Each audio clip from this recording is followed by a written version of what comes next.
આજે દીકરો એના પિતા ઉપર હાથ ઉપાડે છે. કલિયુગમાં પણ એવા ઘણા બધા દીકરાઓ છે જે મા બાપ ઉપર હાથ ઉપાડે છે. જે મા બાપે આ સંસાર આપણને દેખાડ્યો છે એના ઉપર હાથ ઉપાડે, ન બોલવાના શબ્દ બોલે. એ દીકરો એમ કહે કે તમને શું ખબર પડે છે?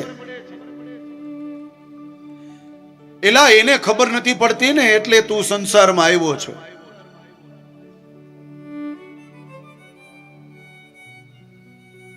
બાકી એને પહેલેથી વિચારી લીધું હોત ને તો તું સંસારમાં આવત જ નહીં. ન ભૂલવાનું, આ કલિયુગમાં દીકરાઓ મા બાપને બોલતા હોય છે. તમને કઈ ખબર ન પડે, ખબર નથી પડતી એટલે જ આપણને આટલું બધું ડોક્ટર સુધી ભણાવી દે, એજ્યુકેશન કેટલું બધું આપે, કેટલું બધું ભણાવે.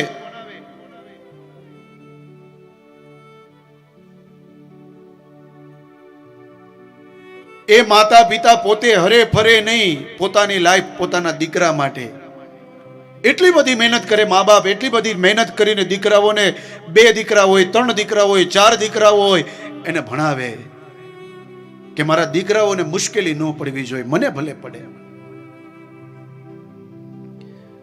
અને એટલું બધું ભણાવે એ મા બાપ. વિચારવા જેવી વાત છે કે એક બાપ 4 દીકરાઓને ભણાવે, ગણાવે, ખવડાવે, પીવડાવે, વારે તહેવારે સારા સારા વસ્ત્ર આપે. દીકરો એમ કહે કે પિતાશ્રી મારે આ જોઈએ છે, તો બાપ ઈ લઈ દે. માને એમ કહે માં મારે આ ખાવું છે, તો માં એ બનાવી દે. નાનપણથી મોટા સુધી મા બાપ કરે. અને પછી ઈ 4 દીકરાઓને લાખો રૂપિયા પગાર હોય તો એ મા બાપને હાચવી ન શકે. તો એ તમારું ભણતર છે ને એ વ્યર્થ છે. તમે અભણ જ છો. જેને મારી ભાષામાં ભણેલા અભણ કહેવાય. મા બાપને અપશબ્દ બોલે, હાથ ઉપાડે. આજે આત્મદેવ ઉપર આ ધુંધુકારીએ હાથ ઉપાડ્યો છે અને ત્યારે આત્મદેવ ધ્રુસકે ધ્રુસકે રોવા લાગ્યો. અને પેલા મહાત્માજીના શબ્દ યાદ આવ્યા. મહાત્માજીએ કહ્યું હતું ને કે હે આત્મદેવ, તારે ત્યાં સંતાન નથી એ વાતનું દુઃખ છે, પણ તું આ સંસારમાં નજર માર, જેને ત્યાં સંતાન છે એ સુખી છે. આવું પેલા મહાત્માજીએ કહ્યું હતું ને, એ શબ્દ એને અત્યારે યાદ આવે છે કે સાચી વાત છે પેલા મહાત્માજીની. આ સંસારમાં જેને ત્યાં સંતાન નથી એ પણ દુઃખી છે, અને એનાથી વધારે દુઃખી એ છે કે જેને ત્યાં સંતાન છે. કારણ કે કલિયુગમાં અત્યારે તો તમે જોવો ને તો 100% માંથી 40% મા બાપ રાજી હશે, જેને ત્યાં બાળક છે ને એ સુખી હશે. બાકી 60% મા બાપ છે ને દુઃખી જ હોય છે. બાળકને ભણાવવો જોઈએ, પણ એ ભણાવવાની સાથે આપણા પોતાના સંસ્કાર આપણે એમાં આપવા જોઈએ.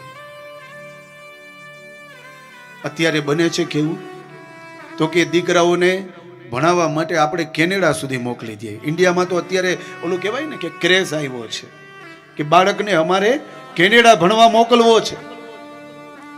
અરે એવા એવા મા બાપ છે કે પોતાની મહેનતની રૂમ, પોતાની મહેનતનો બંગલો, પોતાની મહેનતનો ફ્લેટ વેચી નાખે દીકરાના ભણતર માટે કે દીકરાને હું કેનેડામાં ભણાવીશ ને એટલે દીકરો ભણીને અહીંયા આવશે.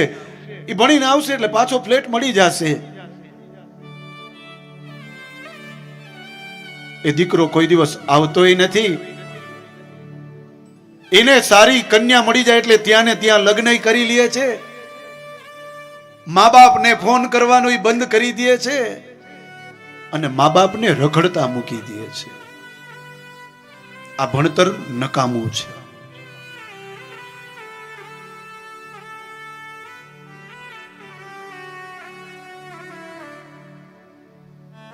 તમે વૃદ્ધાશ્રમોમાં કદાચ ગયા હશો, ન ગયા હો ને તો હવે તમે જાજો. તમને એમાં કોઈ મા બાપ ખેડૂતના નહીં દેખાવા મળે, તમે જોજો.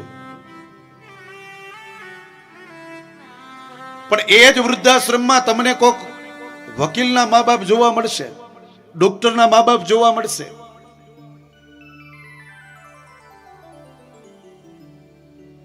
અત્યારે એક થોડુંક વધારે જેને કહેવાય ને કે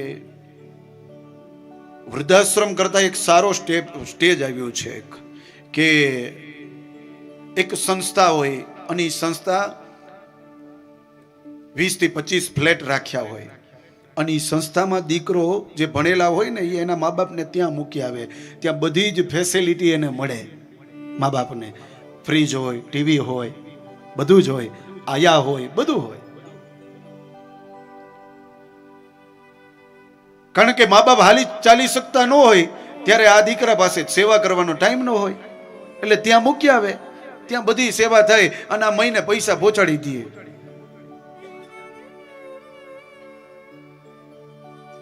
આ યોગ્ય છે?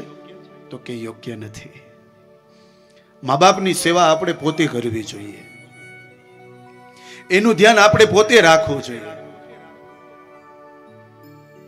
પૈસા દઈને છૂટી જાશો પણ મા બાપનું જે હૃદય છે ને